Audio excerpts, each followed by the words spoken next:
El levantamiento militar no fue solo el comienzo de una guerra civil despiadada. Durante los días posteriores al 18 de julio de 1936, se desató en las masas populares una ola de esperanza sin precedente. Los trabajadores tenían por fin ante sí la posibilidad de cambiar la sociedad, de cambiar la vida, de cambiar las relaciones entre los hombres. La revolución social que los generales querían prevenir se había puesto precisamente al orden del día por su intervención. Pero los dirigentes socialistas solo buscaban convencer a la burguesía española que se equivocaba al no confiar en ellos. El Partido Comunista aplicaba la línea dictada por un Stalin que quería demostrarles a las burguesías francesa e inglesa que no tenía nada que temer de él, y los dirigentes anarquistas estaban empantanados en la inconsecuencia de sus concepciones. Es cierto que muchas cosas habían cambiado de golpe en la zona republicana, incluso las corridas, donde los matadores, que habían renunciado al traje de luces, saludaban con el puño en alto. Y no se tocaba música de la misma manera en Barcelona después del 19 de julio.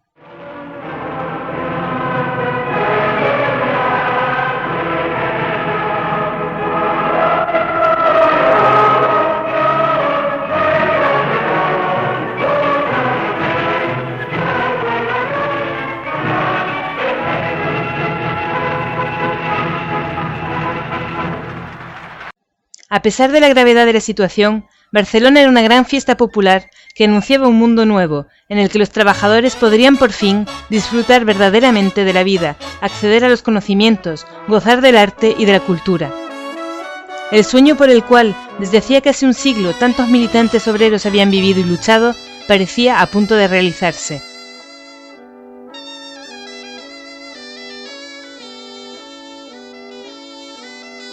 El lugar de las mujeres en la sociedad iba a cambiar profundamente en poco tiempo.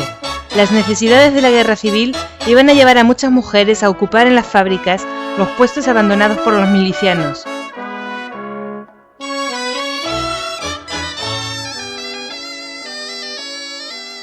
Pero las mujeres españolas no iban a contentarse con sustituir a los hombres que partían al frente. Muchas se enrolaron también en las milicias y demostraron, fusil en mano, que tenían su papel en la revolución. Porque para muchos militantes bien se trataba de la revolución por lo que era vencer o morir. Y la revolución era ya para la revolución reconstruir lo que nosotros pensábamos.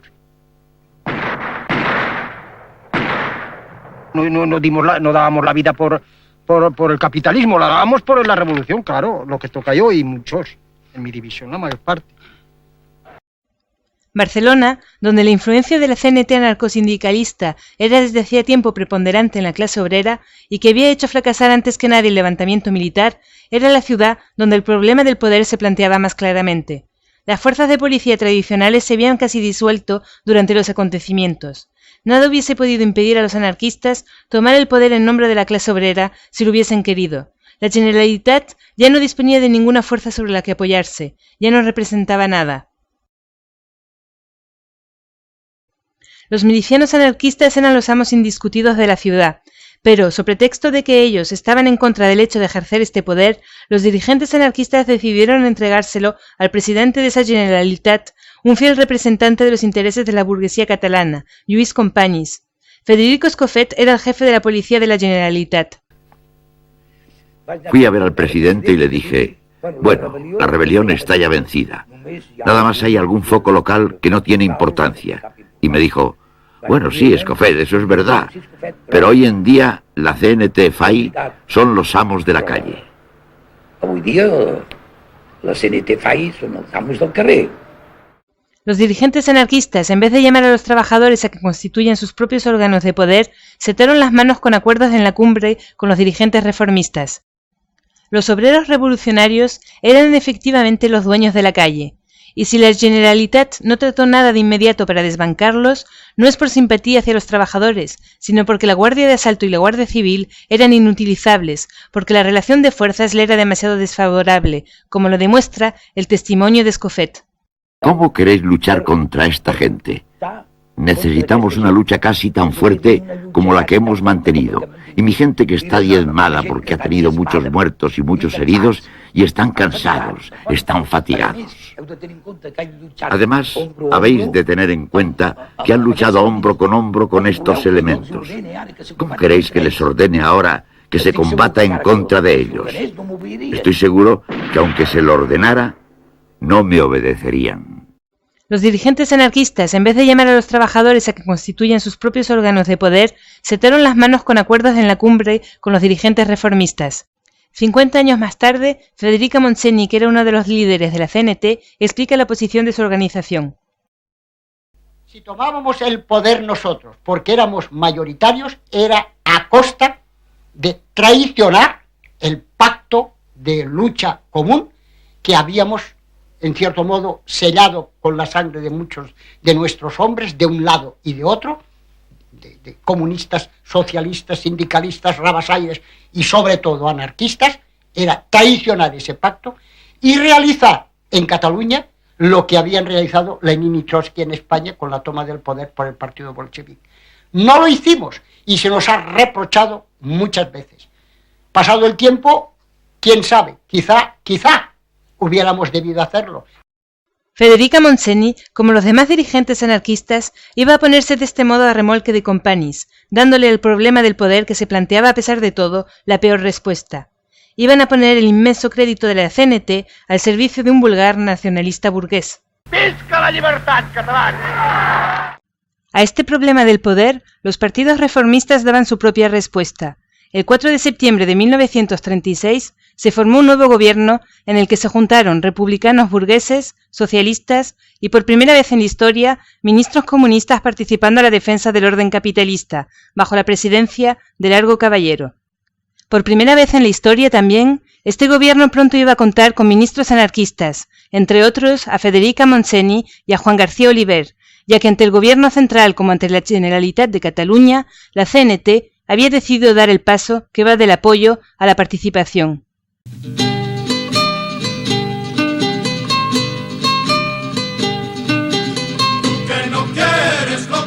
El orden capitalista no fue restablecido por ello. El problema de la lucha armada contra Franco no era el único planteado. Esta misma lucha, como la organización de la supervivencia diaria, con la huida de la mayoría de los burgueses a la zona franquista o con su sabotaje, planteaba múltiples problemas económicos que los militantes de las organizaciones obreras intentaban resolver a su manera. En Cataluña, la CNT se encargó de la gestión de la mayor parte de la economía. Habla Pons Prades. En aquella época, pues, las dificultades, estas primeras dificultades eran parecían que no podían superarse, insuperables. Pero ahora, con el tiempo, yo me he dado cuenta que la gente hizo un derroche de mucho sentido común.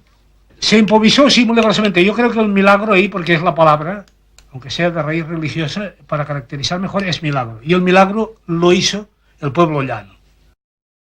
La CNT participaba al gobierno al lado de puros representantes de la burguesía, pero sus militantes habían tomado en manos, contra esa misma burguesía, la mayor parte de la economía, la dirección de las empresas, así como el reparto de los medios de subsistencia.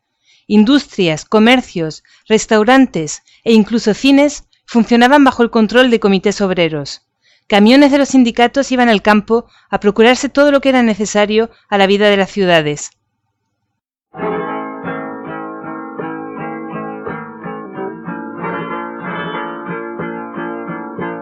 Otro cambio fundamental en las relaciones económicas. En muchos lugares ya no eran los billetes de banco capitalistas, sino los bonos de los comités los que servían a estos intercambios.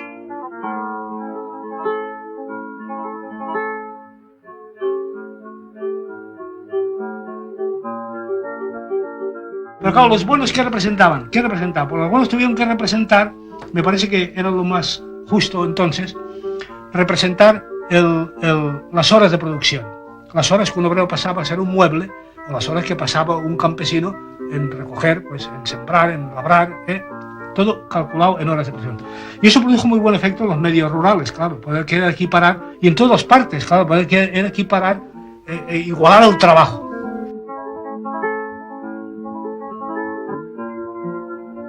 Con estos bonos se podía comprar pan, claro, pero se podía también comer en un restaurante, incluido en el Ritz, ya que los grandes hoteles habían sido requisados y puestos al servicio de la población obrera.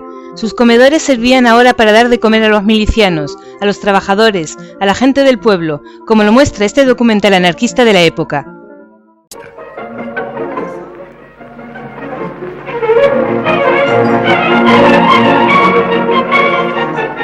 En sus grandes cocinas se prepara la comida para cuantos van al hotel a saciar su apetito.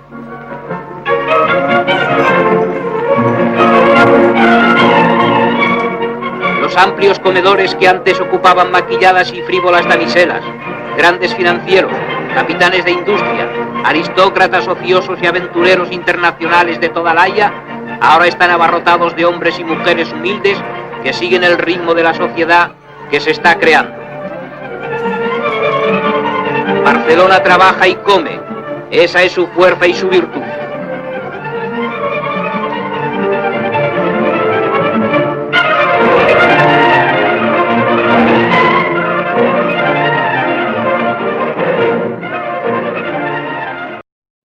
Las empresas catalanas estaban controladas por las organizaciones obreras y los militantes de la CNT se esforzaban en organizar la producción para abastecer a las milicias del frente y para garantizar la vida de la población, y para ello era necesaria la colaboración de cargos técnicos que no siempre simpatizaban con la causa obrera. Y les dijimos que fuesen a la fábrica y que no se moviesen, que ya se les darían instrucciones. Pero a continuación reunimos a la dirección. Lo reunimos en el ayuntamiento y naturalmente les planteamos la cuestión. Bien, señores, ha pasado una cosa gorda aquí. No sabemos qué es lo que va a suceder, pero las fábricas han de andar. Y os pedimos, sobre todo, que mañana todos estéis al pie del trabajo a la hora que cada uno empiece. A las 5 o a las 8. ¿De acuerdo? De acuerdo. Con la advertencia de que las relaciones de trabajo no pasen por el mismo camino. Pero si la CNT apoyaba al gobierno autonómico catalán, la Generalitat, Josep Tarradellas, que era en aquella época ministro de Economía de esa entidad, hacía lo posible por entorpecer la labor de los comités obreros, como lo muestra su propio testimonio. El presidente del gobierno y consejero de finanzas era yo.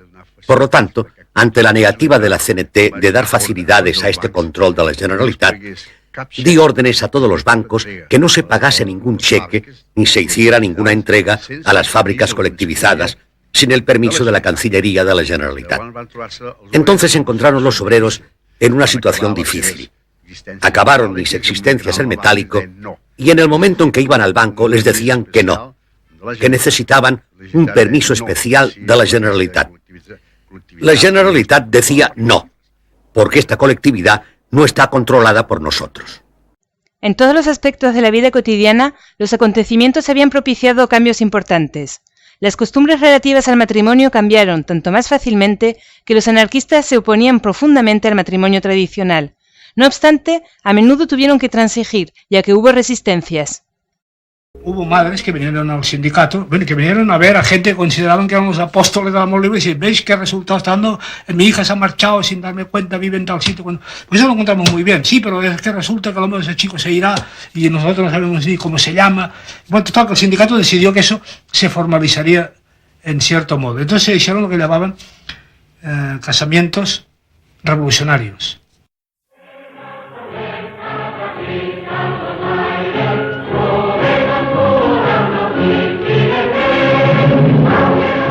Después de todo, a las barricadas bien valía la marcha nupcial.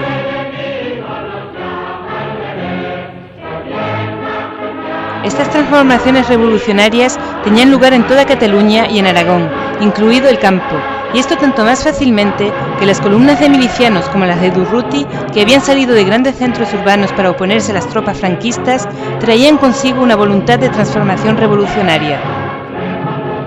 Los jóvenes campesinos se sumaban a estas columnas y a su paso la revolución se extendía por Aragón.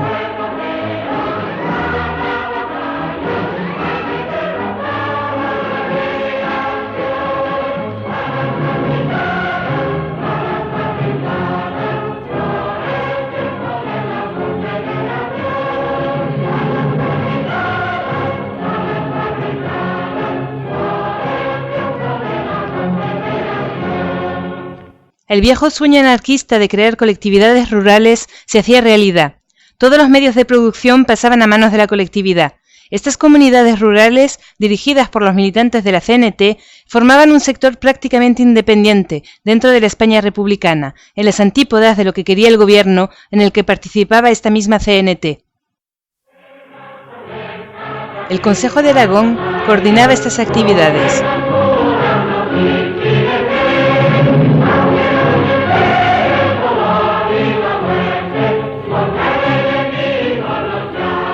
Mas de las Matas fue uno de esos pueblos aragoneses colectivizados durante aquel verano revolucionario del 36, y el recuerdo de esos acontecimientos no ha desaparecido. Estos 3 hombres eran entonces jóvenes anarquistas que participaron a esa colectivización. Benigno Castañer era ebanista. Mis máquinas fueron las primeras que fueron al taller colectivo. Se hizo un taller ahí a las afueras, suficiente grande, y todos los carpinteros fueron ahí. Entre ellos nombraron un delegado, que es el que estaba en contacto con el comité. Lo mismo que se hizo para carpinteros, fueron los albañiles, fueron los barberos, fueron los herreros, unos y otros, todos así, los sastres también. Pues como todos estaban dentro de la colectividad voluntariamente, los barberos están todos voluntariamente. Sí. Se buscó un local grande y las 3 o 4 se juntaron los sillones y todo herramienta y todo y allí trabajaban gratis. Y cuando más trabajaban era después que los campesinos habían terminado de trabajar en la huerta por ahí.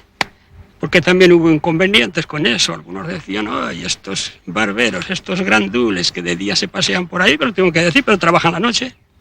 Que ellos trabajaban hasta las 10 de la noche para llegar a todos. No, había gente que no se daban cuenta que esos trabajaban más tarde. En fin, esos son pequeños inconvenientes. El problema no era solo organizar la producción en común, sino también el reparto entre los trabajadores de los bienes de consumo. El dinero quedó abolido.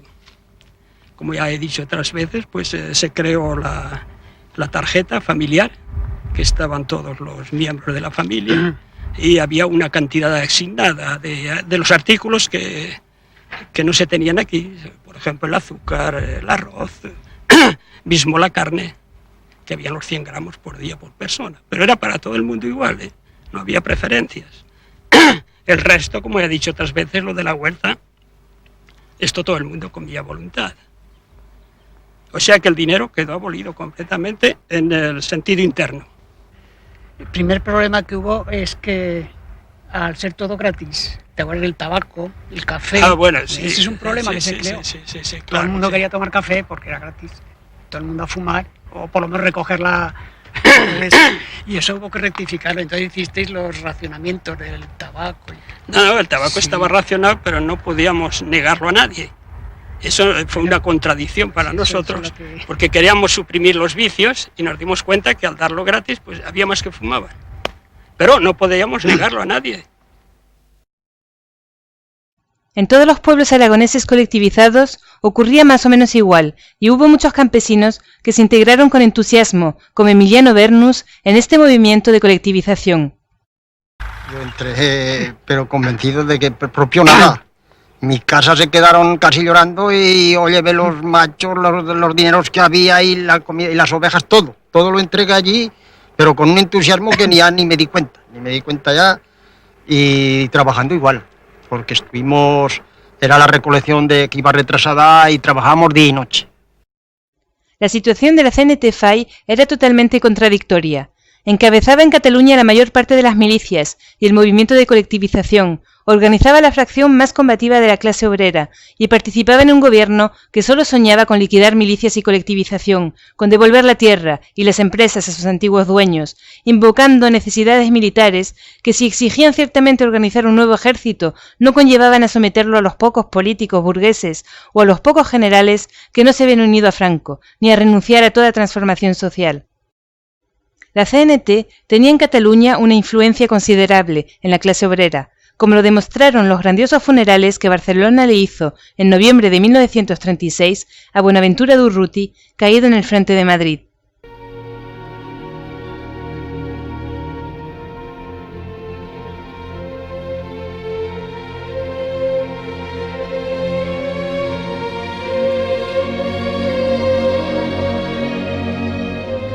pero al renunciar a llamar a los obreros catalanes a que formaran sus propios órganos de poder en julio del 36, la CNT a fin de cuentas se había condenado a sí misma en la lucha que iba a entablarse dentro del campo republicano con los defensores reformistas del orden capitalista, el Partido Socialista, claro está, pero también un partido comunista que, siguiendo las directivas de Moscú, iba a encabezar el combate por restablecer el Estado burgués.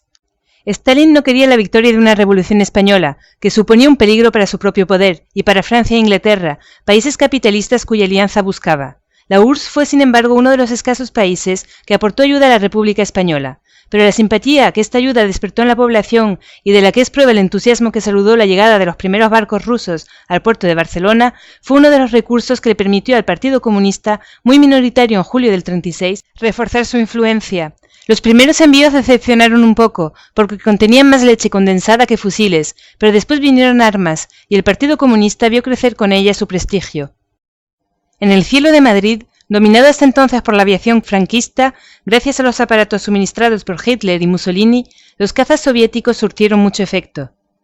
Un día que estábamos oyendo el paso de los aviones, vimos unos pequeños aparatos de aviación como de cabeza muy gorda, ¿no? Que eran los famosos chatos, ¿no? Que evolucionaban con una velocidad increíble. Había dos tipos de aparatos, los chatos y los moscas, ¿no? Que evolucionaban y que derribaron algún aparato nacional. La gente empezó a emocionarse, a gritar ¡Viva Rusia!, se abrazaba. La URSS y la Internacional Comunista se esforzaban por ser vistos como el mejor apoyo de la España republicana.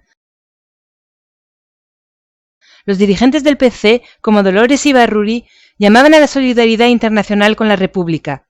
Solidaridad del pueblo francés para con el pueblo español. Que el pueblo francés no olvide que la lucha que en estos momentos sostiene el pueblo español es la lucha por la paz, es la lucha por la libertad. Asimismo, sobre todo gracias a la impulsión de la Internacional Comunista, se constituyeron las brigadas internacionales. Trabajadores de todos los países, entre los cuales los más numerosos eran militantes alemanes venidos a España en busca de una revancha sobre el fascismo, vinieron a combatir al lado de los obreros y campesinos españoles.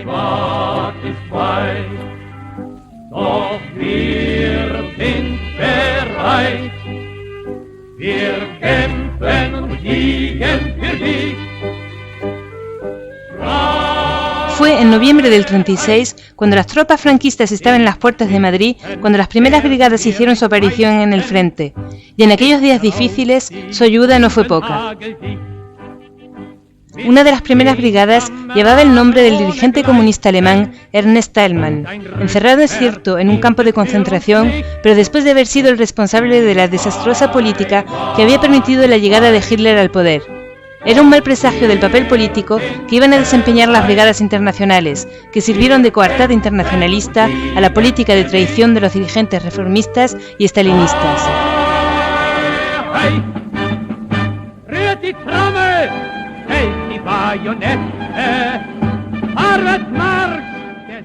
Pero las armas rusas y las brigadas internacionales contribuyeron a aumentar el peso político del Partido Comunista, así como la influencia soviética. Bien se podían ver en los cines de Madrid películas que exaltaban a los marineros de Kronstadt, pero los dirigentes de la URSS no llamaban a los trabajadores a que siguieran ese ejemplo. Al contrario, les incitaban a confiar en los homólogos de los Kerensky que los bolcheviques habían combatido 20 años antes.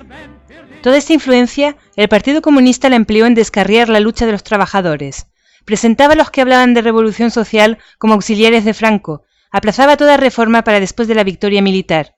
A finales del 36, Stalin escribió una carta a Largo Caballero en la que afirmaba que había que buscar el apoyo de los liberales y de los conservadores e impedir que los enemigos de España la considerasen como una república comunista. Los ministros del gobierno republicano evidentemente no necesitaban estos consejos, pero la garantía que daban los dirigentes de la URSS les permitía engañar mejor a los trabajadores. Cuando Trotsky calificaba unos años antes la Internacional Stalinista de gran organizador de la derrota, describía de antemano el que iba a ser el papel de esta en España. No hablando más que de defensa de la República, presentando la guerra civil no como la guerra de los explotados contra los explotadores, sino como una guerra por la independencia nacional del país, amenazada por Hitler y Franco, el PC contribuía efectivamente a quitarle a los explotados sus razones de luchar. En nombre de las necesidades militares, los dirigentes comunistas se empleaban en reconstruir el Estado burgués, su ejército y su policía. Habla Enrique Lister. Con su ejército organizado necesitaba también un ejército.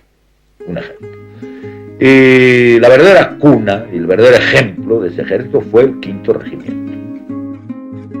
Solo que la disciplina, la eficacia de estas nuevas tropas no iba a servir para defender las conquistas obreras, sino para liquidarlas. El gobierno republicano había reconstruido un ejército regular. Gracias al material vendido por la URSS, estaba más o menos bien equipado, mejor en las películas de propaganda que en el frente. Pero la competición con Franco, que beneficiaba de una ayuda mucho mayor de Alemania e Italia, estaba perdida de antemano. Lo que hubiese podido dar la superioridad a las tropas de la República era el entusiasmo revolucionario, si el gobierno no hubiera hecho todo lo que estaba en sus manos para hacerlo decaer.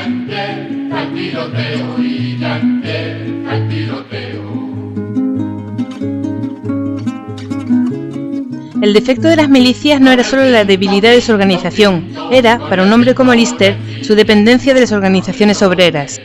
Las milicias no obedecían realmente a un mando militar, no obedecían realmente a un Estado Mayor, dependían de los sindicatos, dependían de los partidos políticos, no tenían una eficacia militar desde el punto de vista de combatir a un ejército regular organizado como el que teníamos enfrente. Habían traído sus fuerzas de África, habían puesto en marcha las unidades militares que habían quedado en su poder y comienzan a llegar las unidades regulares de ejército extranjero, que comenzaron a llegar muy pronto, fuerzas italianas y de la Legión Cóndor que comenzaron a llegar muy pronto. Entonces a eso no se le podía hacer frente con milicias de partido que no obedecían las órdenes, que cuando recibían una orden tenían que reunirse en asamblea para acordar si acataban o no acataban la orden. Que dicha política haya tenido el asentimiento de todos los que querían restablecer el orden burgués es lo que afirma crudamente el dirigente del PC catalán, Ardiaca. Y como nosotros éramos partidarios de disciplina, de control, de poner todas las normas que hacían falta para restablecer el ejército, para restablecer la policía, para restablecer la justicia, pues es evidente que todas estas cosas eran cogidas por la población de una manera favorable. El Partido Comunista era partidario de evitar todo lo que pudiera inquietar a los liberales burgueses, pero estaba dispuesto a utilizar todos los medios contra lo que se situaba a su izquierda. En una reunión del Comité Central que tuvo lugar en marzo de 1937, José Díaz, secretario general del Partido Comunista de España, preguntó: ¿quiénes son los enemigos de la República? Y los identificó como los fascistas, los incontrolados y los militantes del POUM. El POUM era un pequeño partido marxista independiente con muchos militantes que venían del trotskismo y que defendía la idea de que la guerra y la revolución eran inseparables. Eso bastaba para ser acusado de fascista por Moscú y por el PC. El 1 de mayo del 37 no hubo ninguna manifestación en Barcelona. Habían tenido que ser anuladas de tanto que la tensión política entre el PC por una parte y los anarquistas y el POUM por otra parte había aumentado, por culpa de la voluntad cada vez más declarada del Partido Comunista y del Gobierno Central de retomar el control de la ciudad a la CNT. El enfrentamiento empezó aquí, en la Telefónica, que estaba controlada por los anarquistas. Enriqueta García Cervera era una de las telefonistas que trabajaba en ese momento. Y yo estaba en el locutorio. El locutorio estaba delante de la ventana. Y entonces los guardianes de la FAI estaban durmiendo allí. Y de pronto a las 3 vi 2 o 3 camiones de guardias de asalto que con una rapidez extraordinaria entraban dentro de la Telefónica. Y que se quedaban unos a la derecha y otros a la izquierda. Se veía que en el primer piso estaba el control. Y fueron subiendo y se oyeron tiros. Entonces, claro, se amontonaron todos.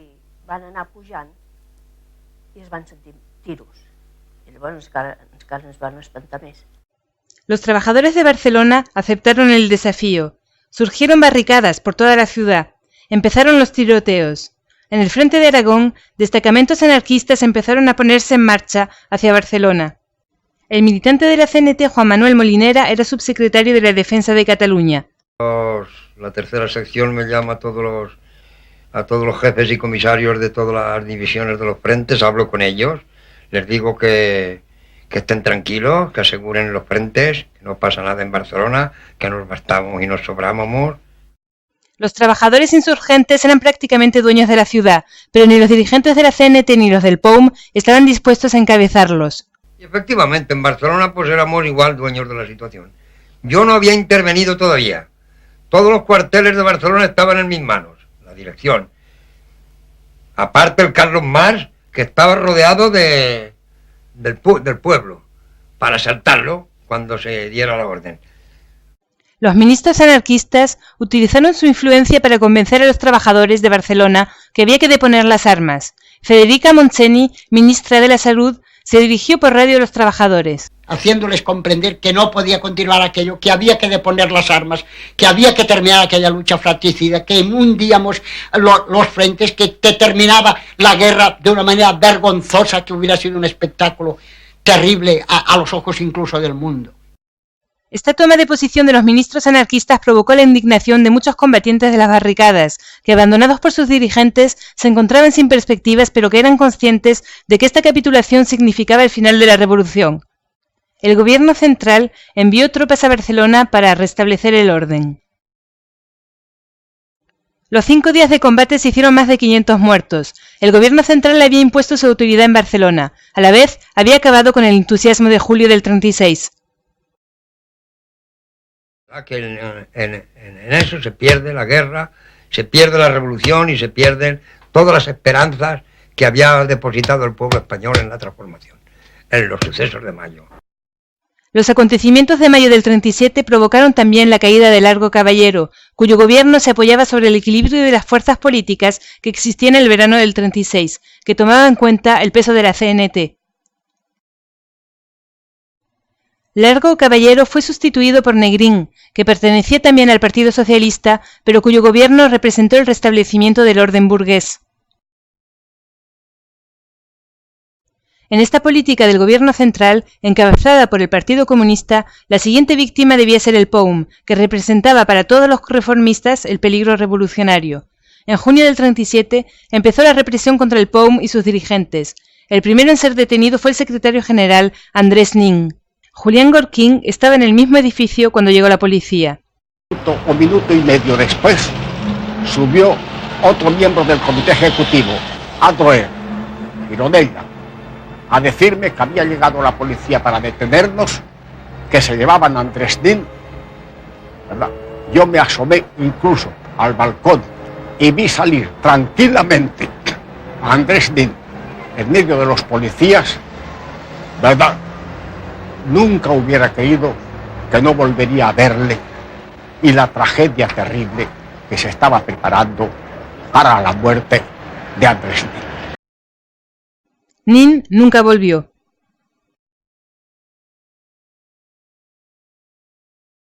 Parece ser que fue conducido a la cárcel de Alcalá de Henares y luego asesinado por agentes de Stalin.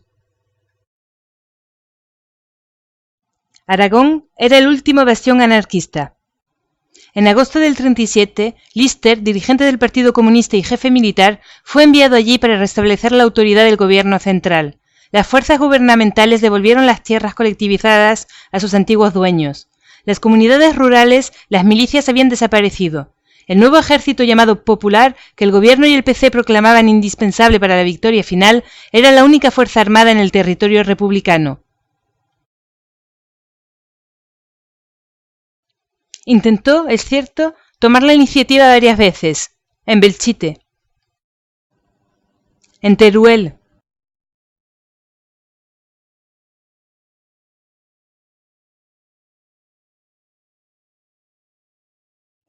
pero cada una de esas ofensivas terminó en desastre, ya que desde el estricto punto de vista militar, la superioridad estaba al lado de Franco, y la República ya no representaba esa esperanza revolucionaria que hubiese podido galvanizar la energía popular tanto en su propio territorio como en la retaguardia de Franco.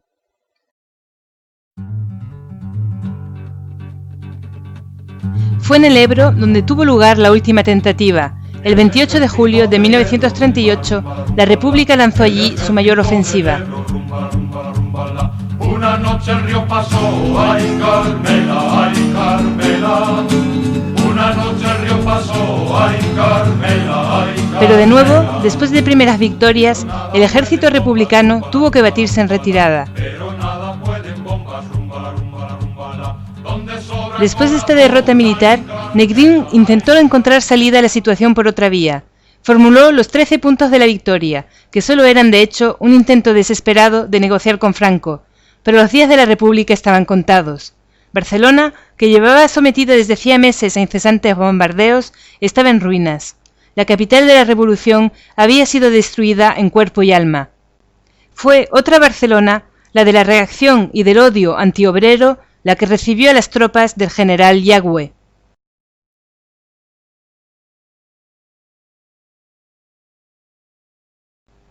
Pero en esta masa arrodillada había más que un símbolo.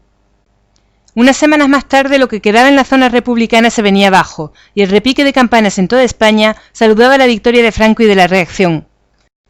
La radio franquista daba lectura del último comunicado del Estado Mayor.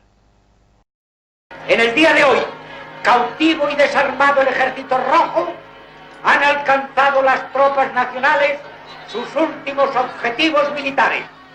La guerra ha terminado. Burgos, 1 de abril de 1939, año de la victoria. El generalísimo Franco.